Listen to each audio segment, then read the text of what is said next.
This is the Untold Italy travel podcast, and you are listening to episode number 238.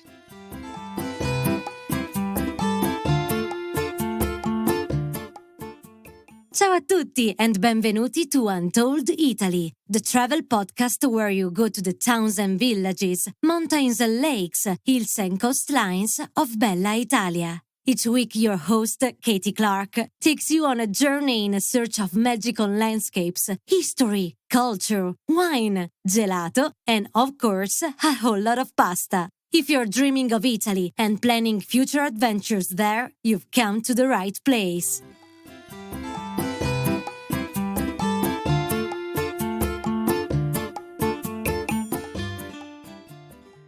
Ciao a tutti, welcome, benvenuti. Today, we're paying a visit to one of my favourite Italian regions, Liguria, to learn all about the local wine made from grapes cultivated in really very challenging conditions.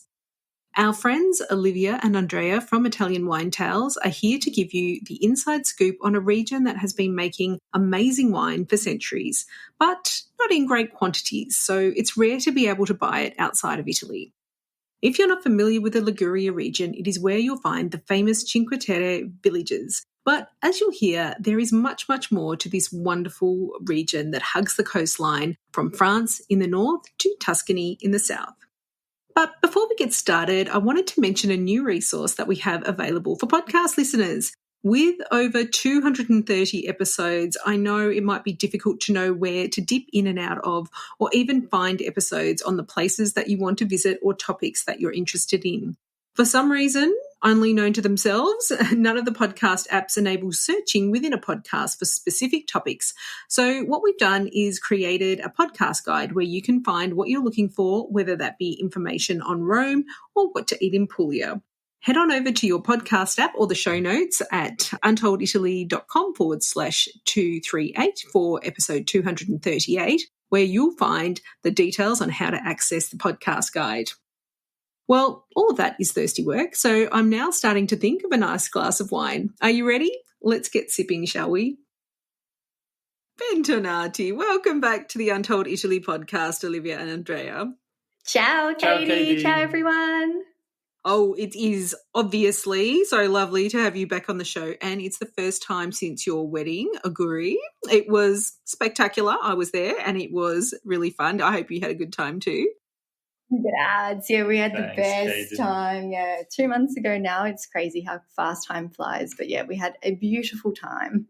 Oh, yeah, and it was very lovely just to be there with your family and friends. It was just beautiful. Now, how are things in Rome these days? I know we're recording this in August, and I think it's pretty hot.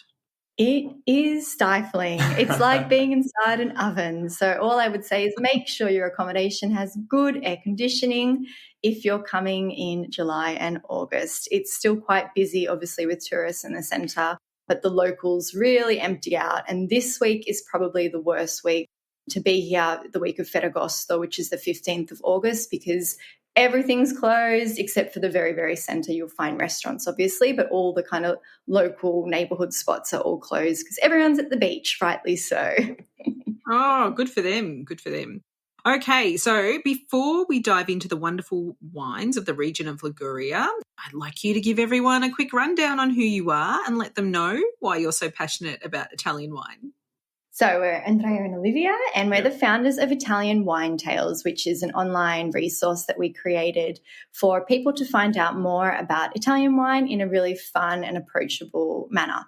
I moved here about 5 years ago. I'm from Australia, as you can tell by my accent, and Andrea is a local. Pretty much Italian, yes. I come from Turin, northwest, and we've been always passionate about wine. Liv and I, in fact, met because she was working in a winery. She was doing the harvest, the vendemmia, and that's the period when we met. I was working in a restaurant, and from there on, our passion about wine blossomed, and we're now taking the sommelier course. We're on the second level of it, and it's really interesting to share this passion together. Yeah, it's great. Well, I think you're half Australian now anyway, aren't you? By marriage. Exactly. We'll claim him. You won't escape us.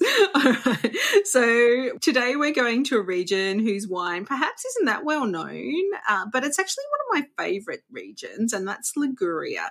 Can you take us there and give us a little virtual tour? Yeah, of course. So Liguria is in the northwest of Italy. So you probably know Tuscany, which is the region where Florence is. If you move northwest from Tuscany, you will find Liguria, which is a little narrow strip of land nestled between the Apennine Mountains and the Ligurian Sea. It borders with France on the west and with the Piedmont region in the north. As I said, it's a narrow strip of land, and its peculiarity is that there is very, very tiny pieces of flat land, because the Apennine Mountains basically ends up directly into the Ligurian Sea. So you will see a lot of steep hills, and this is very important, especially for the wine harvesting and winemaking in the region, because we'll talk about it more later. This gives birth to the peculiar way they have in the region for how they cultivate their grapes. It's a beautiful, really beautiful region, but agriculture is quite difficult. As Andrea was mentioning, it's a tiny, thin strip of land. So it's more here about quality rather than quantity. It is not one of the biggest wine producing regions by any means, but it's very delicious wine, the wine that they do make. Yeah, and I imagine they don't export very much either. So if you want to taste it, you've got to go there. Exactly. Half the charm. Yeah. Perfect with all of the delicious seafood. Yeah, and it's a beautiful region. So I guess most people would know the Cinque Terre towns, and they don't really explore further. And it always baffles me, because I do love Liguria a lot. It's one of my favourite regions. Yeah, Andrea went there every holiday growing up because it's very close to Piedmont, and he's got family from Part there. of my family comes from there, and as she said, it's a typical holiday spot in summer if you come from the north, especially from Turin, where I'm from. Liguria is so close by, and so you always go there if you want to go to the beach. Yeah, and it's just gorgeous. And it's a very different culture, isn't it, to like the south and the Amalfi Coast. It's a little bit more refined. Everyone's, the towns are very colourful still. Like you have all those colourful towns. And there's so many cute little places along that coastline. Like I think it's a real, I quite like that they're not so busy. But it's really sort of unknown to me why they are popular with Europeans. That's true. But it's true, yeah. You go to the Cinque Terre and everyone's packed like sardines. And don't get me wrong, Cinque Terre is obviously beautiful, but there's so much more besides the Cinque Terre. If you just hop on the train as well, that's the other thing. It's a great region to travel by train if you don't want to drive. It's perfect. Sure. Yeah. And you just go past all these beautiful little beachside towns. They've all got the colourful houses. So it's not exactly the same as the Cinque Terre, but way less crowds, great food, great wine. What's not to love? Yeah. And what about that one we went to live when we were in Genoa? We went I think it was 20 minutes on the train to Nervi. Yeah. So nice. Gorgeous. We loved it, didn't we? Yeah. Walking along the lungomare, sniffing in those sea breezes. Just gorgeous. Stunning. Okay. So what are the main wines and what can we expect? So the most famous wine in Liguria is one that you would have heard of, and it's Vermentino. So this is a dry white wine. Going back a second, most of the wine produced in Liguria is white. Yeah. There are some red wines, but it's a really white wine region, which makes sense. It goes perfectly with all of the seafood, given it's a coastal region as well. So Vermentino, it's dry. It's got aromas of like grass and field flowers.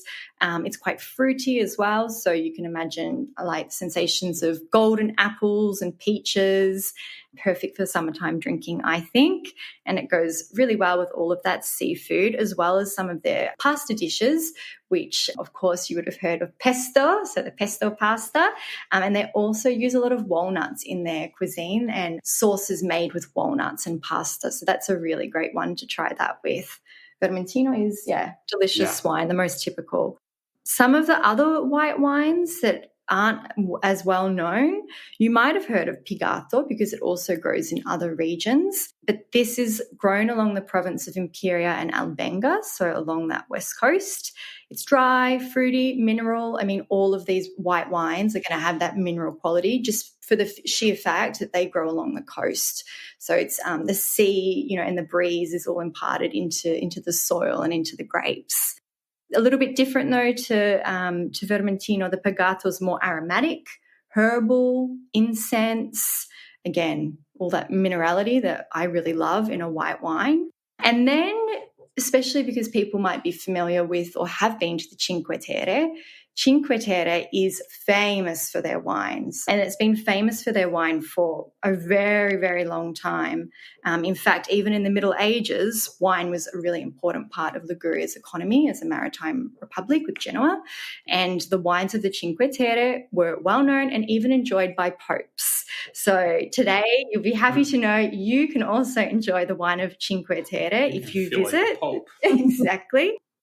And their white wine, it's a mix, a blend of some of their indigenous grapes, so Bosco, Albarola, and Vermentino, and it's produced in Monterosso, which is the biggest town in the Cinque Terre, Vernazza and Rio Maggiore, which are other towns in the Cinque Terre, as well as La Spezia, which is that kind of transport hub or gateway into the Cinque Terre. Yeah. And that's a delicious wine. Herbal notes again, mineral obviously, dry. It's best drunk young though, so this isn't really one that you're probably going to be keeping in your cellar. You can crack it open straight away and enjoy with some fresh fish. We actually, one of the very first episodes that we did was with Amy, she lives in Rio Maggiore, and yes, she was telling us all about a special project that they had. This was right before COVID. And it was a really special crowdfunding project, actually, where they were trying to restore some of the grape terraces, the vine terraces, because they're very special, aren't they? Yeah, they are. And that's a peculiarity about the region too, the way that the grapes are grown. Yeah, it's called Viticultura Heroica, which literally means heroic viticulture. Yeah, thank you. Because since the terrain is so steep and uphill, everything needs to be done by hand. The harvesting, the cultivation, everything that you would do with machines. Even the pruning. Yeah. Everything you would do with machines on a flat terrain needs to be done by hand, going up and down the hill multiple times. So it's very hard to cultivate, and this is why it's called heroic viticulture. And the thing that really impressed me too is because you hear a lot about, hand picking the grapes, and especially for organic wineries or biodynamic wineries. But the thing that really impressed me about Liguria is it's not just hand picking. They also have to transport those crates of grapes by hand because they can't get the tractors up there on those, those steep cliffs. So it's just incredibly hard work. You know what? Now that we think of it, it reminded me when we visited I think we were in Monterosso. Yep. They showed us pictures and video that sometimes they have these rails built in the hills, and they put the crates full of grapes on these rails so that they can transport them quickly from the top of the hill to where the wine is harvested and produced. So you can see sometimes these little trains, but they're not full of people, full of grapes that are going to be transformed into wine. Oh, that's one way to do it. They'd be pretty heavy, wouldn't they? Super heavy. I remember when I was doing the harvest, I couldn't carry the crate by myself. Yeah, it's a real testament to the fact that they really just want to make something amazing. I mean, it's a lot of effort, isn't it? That's what I like when I come to Italy. People bother to take the hard way rather than the easy way. It's and it's worth it. And I think as well, something that's so nice about Liguria is, we discovered that before the Phylloxera bug, which kind of ravaged Europe during the 19th century and really destroyed a lot of the grapes. But before that, Liguria had 300 indigenous grape varieties, which is incredible. And for such a tiny land, it just blew my mind when I discovered that. And today they've only got about 30. But they do have lots of little projects that obviously, need different funding and that kind of thing. But lots of projects to rediscover some of these indigenous varieties. And I love that. I find that so, I mean, the amount of work that goes into that, and it's really passion project, isn't it? Yeah, absolutely. And I'm sure there's not that much money to go around. So it's worth it. The people that are doing that, they're doing it because they love it and they love the culture and the wine and the history of it, and to preserve that for future generations. And the other thing I find really special is that it's not, you might think that it might be an older generation, but there is a lot of young winemakers and a lot of young people very much involved in this heritage, which I find really exciting as well. Yes, I agree. Absolutely. Love it. Now, there's another wine in the Cinque Terre that's very, very special, isn't there? Yes, we love it. You want to talk it's about the best wine from that region, in my opinion. It is called Sciacchetrà. Sciacchetrà is this sweet liquor wine produced with the same dry grapes that the Cinque Terre wine is made of. It changes also in color depending on how old it is, because it's golden yellow when it's young, and young means 2 to 3 years, but it can be aged for a long time, up to even 20 years if you want, and the color becomes more reddish. It's very sweet, as I said, and it's perfect with desserts, with even cheeses, with a strong flavor. And the peculiarity of this wine, why it is so sweet, so intense, and so alcoholic as well, is because once this grape is harvested, it's left to dry on racks until November. So this means that the grape dries up, and the amount of liquid and, of course, the amount of wine that is produced, it's reduced. So there is more sugar, more alcohol, but less liquid. So it's harder to produce, and it's more concentrated. It's delicious. You can also imagine that this is a very expensive wine, not least because, the Cinque Terre, if you've seen that region, we've described the land, it's tiny. There's only so many grapes grown in that region. And then obviously you're not going to see that money start flowing through the winery straight away if you're waiting at least 2 to 3 years, if not longer, to sell a bottle. So they don't produce a lot. There's not a lot of grapes to produce it. And, of course, that means that the cost is astronomical, but it's delicious. Yeah, I'm sure they're not free pouring that like they do the limoncello. Don't, unfortunately. If anyone does, make sure you say yes to the Sciacchetrà. Sciacchetrà. You got to say that one 5 times really fast. But I think I just said it quite nicely. Sciacchetrà. But where is that from one of the towns, or is it all along that Cinque Terre coast? All along the Cinque Terre coast, because they make it using the grapes that grow in Monterosso, Rio Maggiore, Vernazza. We had it for the first time when we stayed in Manarola. Yeah, but wherever you stay along the Cinque Terre, you'll be able to find it. I can't guarantee that you'll definitely find it everywhere in Liguria. I mean, it's a slow food Presidium product of the Cinque Terre. So as I was saying, there's not like there's a ton of it to go around. But it's definitely worth trying to seek out while you're in Liguria, no matter where you are. But outside of Liguria, you'd be very hard-pressed to find it. I've never seen it outside of Liguria. Sounds like one of those wines that I'd be like, I don't need to buy anything this trip. Liv and Andrea always helping me with my purchases. Happily. So with all these, I mean, I love a white wine because as I get older, I find red harder to process for some reason. So it might be hormonal, which is exciting. But, so it's really nice to have those white wines and the delicious seafood dishes. And also there's a lot of vegetarian dishes there too, isn't there, and pulses and lentils. And so it's actually quite yummy. Do you have any particular wineries that you can recommend that we can visit when we're there? Yeah, absolutely. So if you are going to be in the Cinque Terre, the winery that we love is called Possa.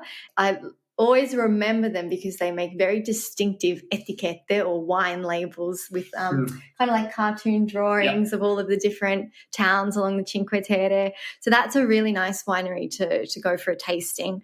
And I discovered recently that they've got a really cool project where they're trying to bring back the making of this ancient passito, so sweet wine, made using red grapes and an infusion in local peach leaves. So I'm dying to try that now, obviously, because that just sounds all kinds of delicious. But something that could be even cooler to do if you want to combine the hiking with the wine. You want to talk about it? Yeah, so there is Cantina Eroico, which organizes 3 hours long hiking tours from Vernazza, this town in the Cinque Terre, to the winery. And once you're there, you are rewarded with a delicious wine tasting, which I recommend the region, by the way, if you're into trekking, for this winery, of course, but also because they recently reopened the Via dell'Amore, which is this famous hiking trail, which goes along the coast, and you can visit the whole 5 Cinque Terre, the whole 5 town. I've done it when I was a kid, and it's demanding. You need to be fit, but you can do it even taking your time. You don't have to do it all. You can do just a part of it, and it's stunning. Yeah. Or, you can join, Cantina Heroica, where it's a guided hike. So they'll find the best route for you to do. And it's really amazing to do a wine tour like that because it's unique. You get to go along these really, really old hiking trails through the vineyards. You can, really get an appreciation for how difficult it is to work there. But you do need to be quite fit to do that one. Or if you don't want to venture to the Cinque Terre, there is another winery in where we love, nearby Levanto, at a winery called Ca du Ferra, and they organise similar hiking trails with wine tasting as well. So that would be a good one. Yeah. Thank you for bringing up the Via dell'Amore, because I believe you actually, if anyone wants to do it, you can't just head off. They're going to be very strict about it from now on because there was a lot of damage to the trail and I think some issues with landslides, etc. So I think it's very safe now, but I think you need to get a ticket. I'll put that in the show notes because I did see Amy, who I'm going to try and get her back on the show, but her handle is Cinque Terre Insider, and I saw her do a post about that. You definitely need to get a pass to hike that trail, or you could get the tour. I'm sure they'll organise that for you. Exactly. That's why we like tours, isn't it? Everything's organised. No need to do any administration. There's enough of that. So what about when we're going to go visit Liguria? What's a good time to go? So I think, typically, obviously, the shoulder seasons, spring and fall, are always really lovely. I probably wouldn't recommend going during the winter time, just for obvious reasons. It's a coastal region and, those kind of seaside towns are always a little bit not much happening during the winter time. Summer's going to be busiest time of year. It is a tiny region, so you can imagine how packed it gets. But if you go maybe in early June or mid to late September, so at the very beginning or end of the season, it's still enjoyable. Yeah, I spent a week there in, I think, mid to end September a few years ago, and it was just magic. The weather was nice, but I do need to say, though, the sea, it is a sea, it's not an ocean, but it's can get pretty choppy out there. I was surprised. So they do cancel ferries quite a lot because it's really can be quite dangerous. So you just need to be prepared that the weather can be a bit changey and the sea a little bit choppy. I think another thing to note, though, is that there's not huge, big commercial vineyards really in Liguria for all the reasons we've discussed. So it can be quite difficult to organise a winery tour. So if you are really interested in wine or you want to have some experiences where you don't need to drive, worry about, getting into these wineries, we do have our Liguria tours with Untold Italy tours. So we visit a winery, we visit farms, we do pesto making, all the things, and you don't need to think about any of the logistics or getting in to see these tiny, suppliers that just don't open up for a group of 2 or 4 people, and let alone a really big group either. Yeah, we don't want to talk about it that too much, but it's so true. These people, it's a working farm. They're usually small families just making their living off a really small amount of production, and they love to have visitors, but it has to be on an organised basis. So if you really want to go and experience this really small production type winery, and you would have seen that actually. I don't know, Liv and Andrea, if you've seen Stanley Tucci searching for Italy, but in the Liguria episode he did go and see some of these smaller wineries. You can't kind of just do that as an individual unless you're Stanley Tucci. Exactly. You're not Stanley Tucci listening here. But I'm Katy Clarke. Don't you know who I am? And I was like, no one knows me. That's fine. But it's, seriously, in all seriousness, you really need to have a go. And and actually even in that region, the English is probably not as fluent as you might get in Tuscany or, some of the other regions. So you need someone to help you out there. Yeah, but I mean, is amazing. And as you said, Liv, even though you can have it, look, I refuse to drive in Liguria because it's scary. You could have a car, but I think the train is nicer. Yes, I agree with you, definitely. I don't like those tunnels. Ligurian roads are not my favorite, but sometimes you just have to do it from point A to point B. Do it for the wine. Exactly. Do it for the wine. Come on. Yeah. So, no, I feel like you can easily just get around by train because it's very convenient. Just hop on and off. And there's some of my favourite places are there. Sestri Camogli. And they're just, even before you get to Genoa, all of these places are beautiful. So, wow. I love Liguria. I love the wine. It's so interesting to see how they've adapted their techniques and adapted them to take into account the local terrain and conditions. And I think, we like sometimes in our modern era to take a brute force approach to getting things done, but clearly that wouldn't work with the winemaking in Liguria. Exactly. And thank goodness for that. There's a very nice, elegant wines that go well with the seafood. And so I can't think of anything better than a nice summer's day with a plate of seafood and pesto pasta and a nice glass of Vermentino, and I'll be very happy. Sounds like heaven and beautiful. Yeah. So, Liv and Andrea, if our listeners are keen to learn more about the fascinating wines of Liguria, how can they stay in touch with you and Italian Wine Tales? You can log on to our website or Instagram, so italianwinetales.com. And we also have a Facebook group, Italian Wine Lovers, if you want to, ask for quick recommendations or share what you're drinking at the moment or any wine tours that you go on in Italy. Wonderful. Thank you so much again for sharing your knowledge about this delicious Italian wine with us on Untold Italy. And I can't wait to talk to you again about another amazing wine region. Oh, thank you so much. It's Thank always you, a pleasure Katy. to chat. Thanks for having us, Katy. Grazie mille. Thank you. Ciao. I can always be tempted back to Liguria. I've spent a lot of time there over the years and it has such a unique culture and beauty, plus all of those amazing wines. As a dedicated white wine lover, not all areas of Italy have such a great selection of those, but they do in Liguria, and there is actually nothing I like better than a long, long seafood lunch with a glass or two of crisp white wine and a glorious coastal view. And Liguria has that in spades. Now, if you'd like to join us on tour in Liguria, we have a couple of spots left on our 2024 trip in late September. Otherwise, you'll need to wait until 2025 to experience the lesser-known corners of this truly special Italian region, complete with pesto making and tasting, of course, and some of Italy's most beautiful villages and ornate palazzi that will make your jaw drop to the ground.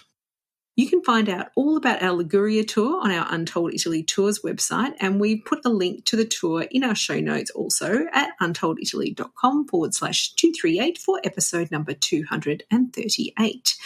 Here you'll also find a list of the wines to try and where to try them, and much more. And don't forget, we also have our podcast guide available for those who want to plan their listening around topics, places, or themes. Grazie mille. Thanks to all our wonderful listeners for your ongoing support of Untold Italy. I hope you enjoyed today's show. If you did, then it would be amazing if you gave us a rating or review in your favourite podcast app. And that helps us reach more Italy-loving travellers just like you. On next week's episode, we're headed to another beautiful part of Italy to explore and uncover unique experiences. But until then, it's ciao for now. The Untold Italy podcast is an independent production. Podcast editing, audio production and website development by Mark Hatter, production assistance and content writing by the other Katy Clarke. Yes, there are two of us. For more information about Untold Italy, please visit untolditaly.com.